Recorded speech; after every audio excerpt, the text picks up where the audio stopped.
Hello, everyone. So welcome to the first episode of the Commentary Podcast. I'm Tina Zeng. And I'm Arim Lee. And just as a forewarning, our conversation today reflects our own experiences and opinions and do not represent the board of the Phillipian. And we're going to be talking about our decisions to say yes to Andover and to come and be students at the school. So do you want to give your little introduction and then... Okay. I'm Arim. I use she, her pronouns.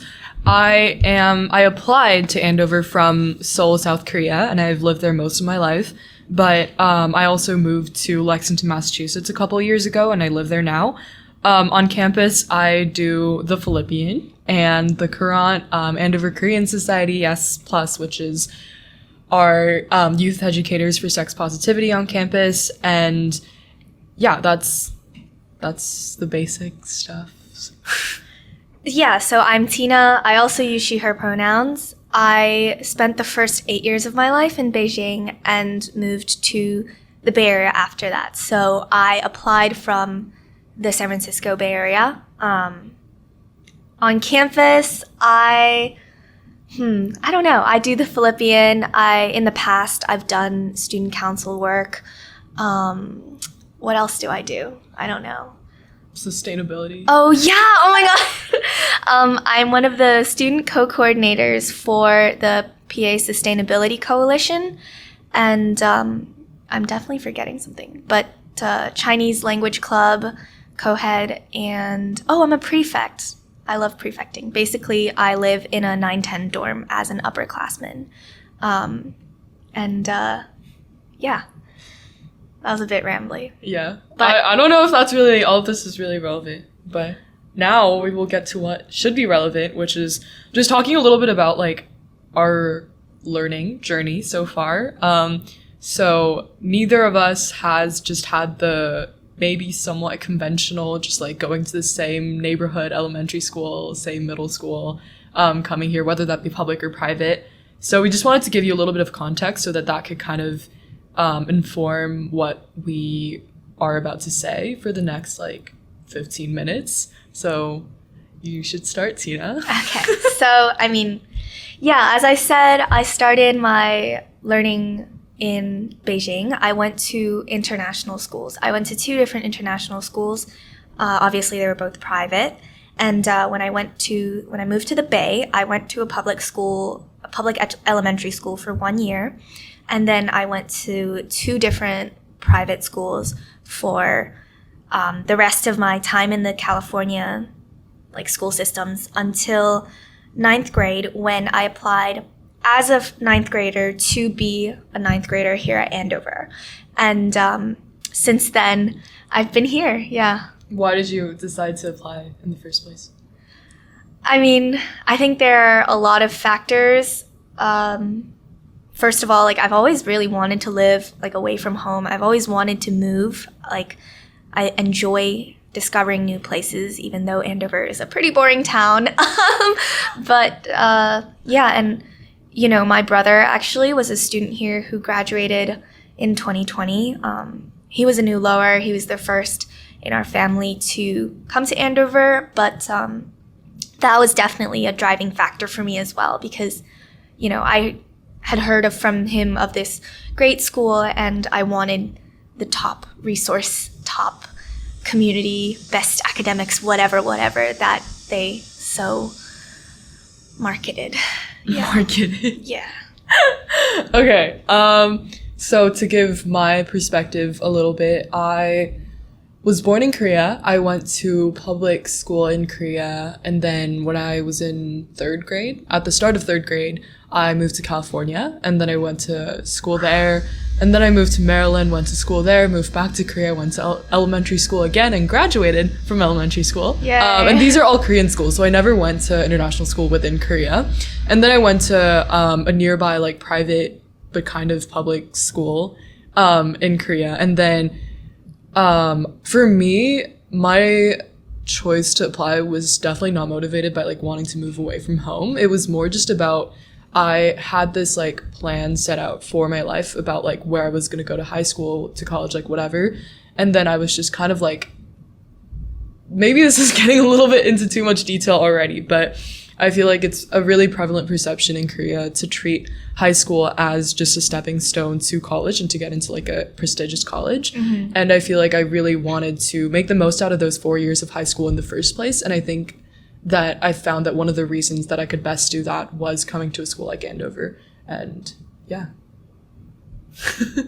Wait, so when you were in California and Maryland, did you attend? Just the local public schools in the area. Yeah. Got it. Okay. And I mean, what about now? What do you think? About here? About yeah, Andover? like do you think it's measured up to your expectations? Like have you I think the first thing, I think this is also a little bit of contextual stuff. It's just that Tina and I are both uppers right now, so we arrived at Andover and on campus in the fall of 2020 when COVID was still very much a raging thing. And so different. Like the community was nearly non-existent. Yeah, it was really bad. And I think that at first was really demoralizing because I thought that a lot of things would be this way and they couldn't be regardless. And this wasn't even like the school's fault. It was the pandemic's fault. And so at first I was like, completely, frankly, I was really disappointed. And I think this is like a little hard to measure because so much of it was that way because of COVID.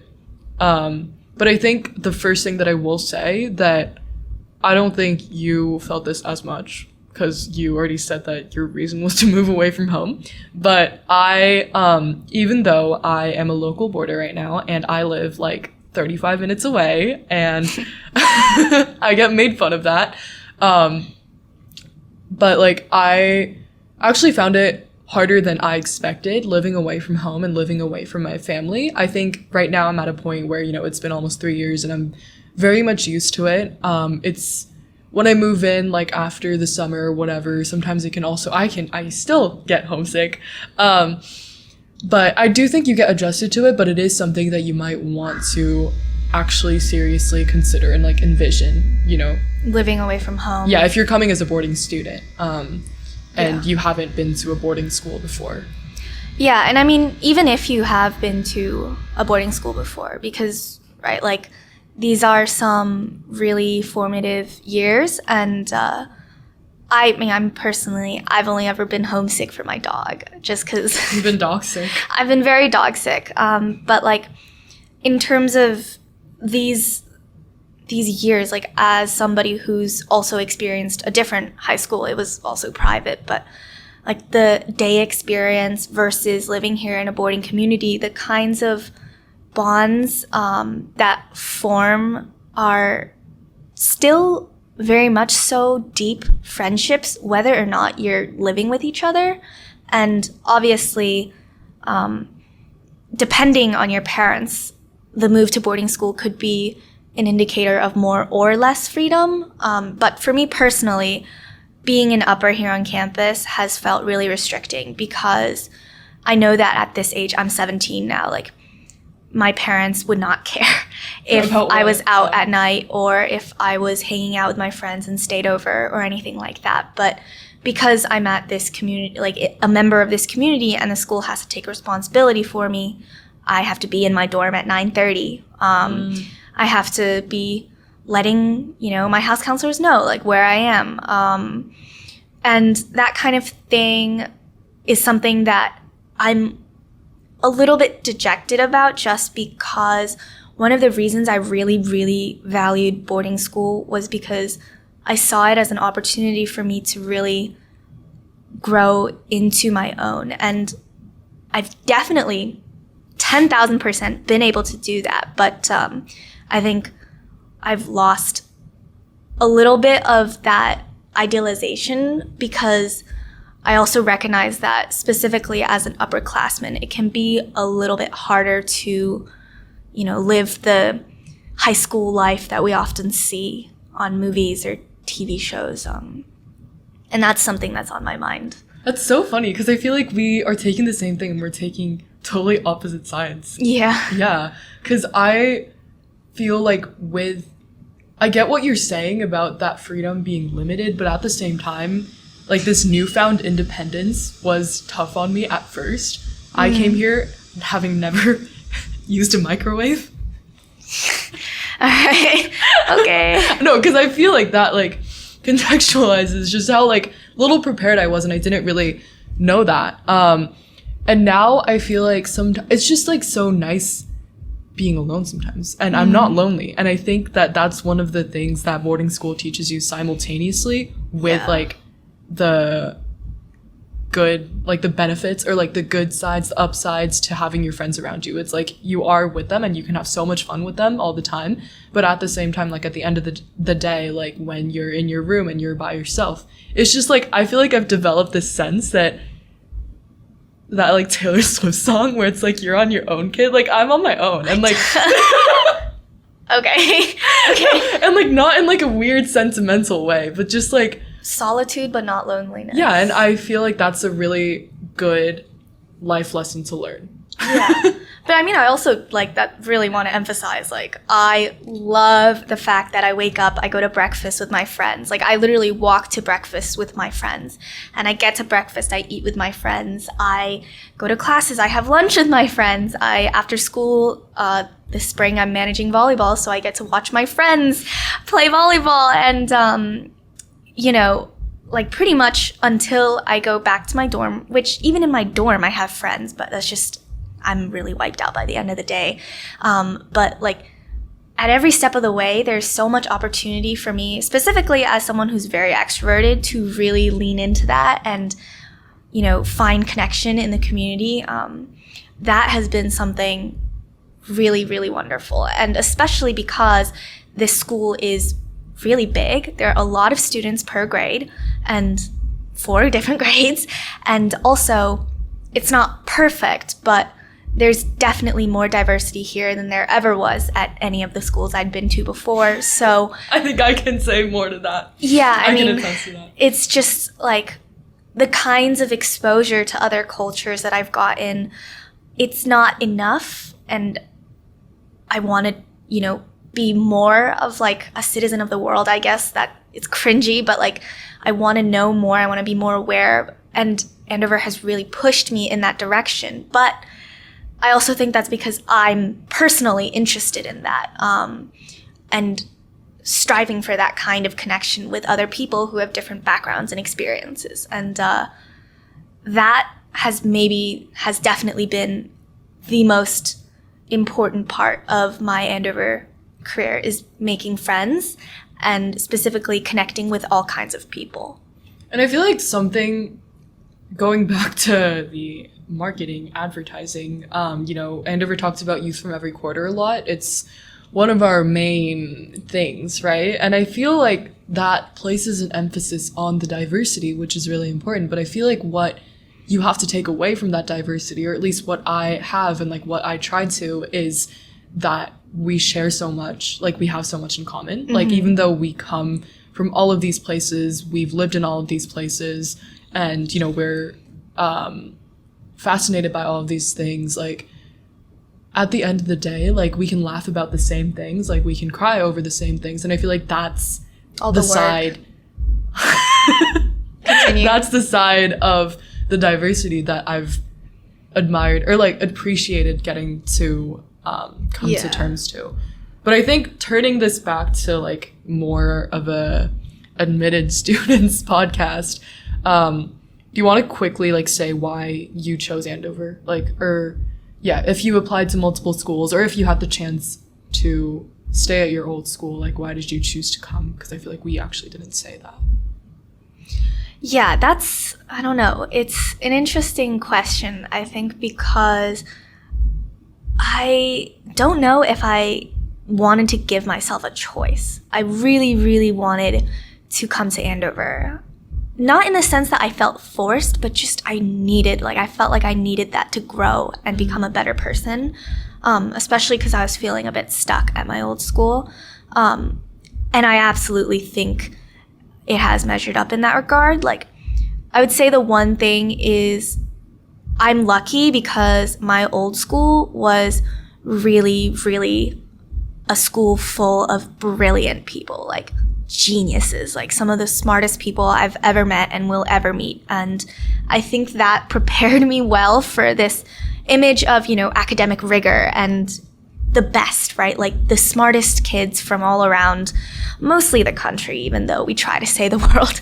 But to basically be ready for that adjustment, and to exist in these classroom environments where other people are really smart, as smart as me or much smarter. And that has been something that, especially as I've gotten older, I've become more and more able to appreciate. But definitely when I first experienced that shift from, wow, I'm so smart, to, wow, so many people are so smart in middle school, it was a little bit tough. And a lot of people experience that imposter syndrome. But to me, I really do find it to be a valuable learning experience, and part of the reason I really wanted to come here.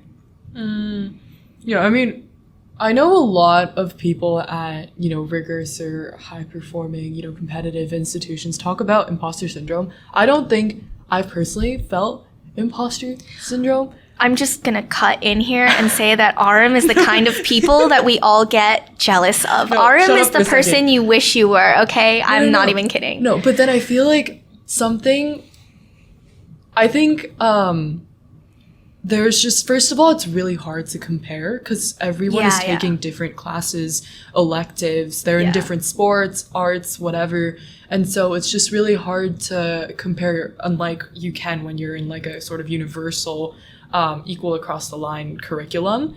And I think just the part of like having a discussion is just like, I don't know, like I've also really felt like there are so many smart people, and I just like really like that. I think you also said that too. Yeah, and I just love like, it.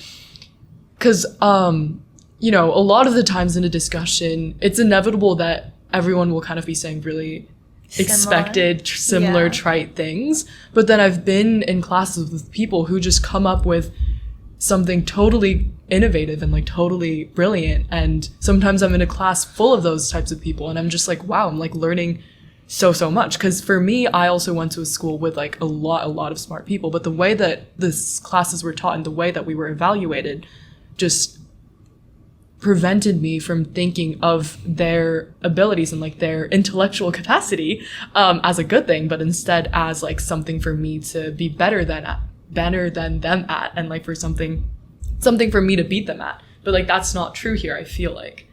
Yeah. I mean, to an extent, there are also people here who really don't think, whether that's because they don't need to, they've never wanted to, or because they're too high and drunk all the time. But, you know, like, that's part of any high school. And I think the proportion, I suppose, of people here who are actually engaged with the learning is higher than at most schools. I feel like everyone is. Engaged with the learning. Yeah, practically everyone. Hot take. Really? Because sometimes I'm just like, I feel like we have these ideas that like, oh, someone who's really good at sports must not talk a lot in class, or like someone who, I don't know, is really good at math must not like enjoy drawing or whatever. But I feel like there are so many people that break those categories or like confinements sort of. Yeah. Yeah. Yeah, I mean, to be clear also, like, we've both been through a lot of private schooling as well. I've never been to private Wait, school. really? No. You just, okay, well, Okay, well, it was technically private, but it was basically public. Like, we didn't pay, I mean, we had uniforms, so that's just Korea. Yeah. Okay, well, I mean, as somebody who's been through a lot of private schooling, like, I think that my perspective is is very skewed for sure, because I've never really, I mean, the last time I experienced a public school system was elementary school, which is pretty different, right? And so, you know, I think that my standards have always been very strange and very distorted by privilege, but really, like, the people here even still, like, stand out to me because of both most people, I won't say all, I'll say a good portion of people's willingness to learn and desire to engage, and also because we all engage from different backgrounds, which again is something that has always mattered a lot to me. Yeah. And I think we can just kind of end on a more direct note about if potentially anyone's listening that's just like, oh, like, should I come to Andover? Should I #say yes to Andover? It's just, yeah, like, we should kind of end on that. And going back to the why I chose Andover question, I don't think I answered that personally because I was down to actually 2 schools when I was trying to choose where to go. And, you know, I think there was Andover has a lot of emphasis, or places a lot of emphasis on writing and developing your critical thinking and writing skills. And I really liked that. I also really liked, and this is just like, I feel like maybe if it's not an opportunity, you shouldn't worry about it. But for me, coming onto the campus and getting a tour and getting a vibe, a feel of the school was also important. I think the biggest thing is just like, you have to trust your gut. And even if it falls out, like, just, I don't know. I feel like I've done away with regrets a lot in the past years. So just do what you want, I think, is the biggest thing. Do what you feel like will work. Not even work. Do what you feel like you want to do. Wow. I'm so intelligent. Yeah. I mean, yeah, if I have something, if you're listening to this and you're a newly admitted student and you're debating whether or not you should come to Andover, I think I would say, you know, obviously our experiences have been really particular and we're talking in very broad strokes, right? Like, I now personally am, you know, very thankful that I came to Andover, but there have been lots of moments where I've sat in my room and just wondered, did I make the wrong decision? Like, I was really, really like, feel like just in general that high school maybe should have been more fun, as opposed to so stressful and so constantly working. Like, I mean, just 12-hour work days for me, right? Like, it's a choice that I made and I'm happy with it. But I could have been happier, frankly. I think I'm a better person, but I think I haven't really been that happy the past 3 years. And that's something I want people to really consider, is how much you weren't happy? I think, yeah, I mean, like, is this something you really want, right? Like, the rigor and the intensity of this place is great. It'll prepare you for college. You're going to be over-prepared for most colleges. But is that really what you want when you're a 15, 14-year-old and you're like fresh out of middle school? Is this really what you need in your life? Do you really want this to be your high school experience? Because, you know, when You're asking the same question over and over again. I know, but I just feel like people don't usually think enough about this. It's the fact that when I remember my time at Andover, what I actually will remember is only like 5 to 10% of the time I'm spending here, which is the time I'm enjoying having fun with my friends. The rest of it, I'm crying, sobbing, literally having panic attack because it's just so stressful, you know? But ultimately, don't want to scare you guys too. It's probably too late, but yeah. Think about it. That's so funny to me. I feel like we should be wrapping up, but I just wanted to say, like, I was just thinking the other day how much less stress I'm having than I would have if I had stayed in Korea. And I feel like that's not a very good comparison because Korea's crazy. I love Korea, by the way. I'm not insulting the country. No, I actually do. But I think it's just like something that I wrote about this in my college counseling survey, but something that I love and admire about Andover is I feel like there is this pressure to like and love and enjoy the things that make your life hard.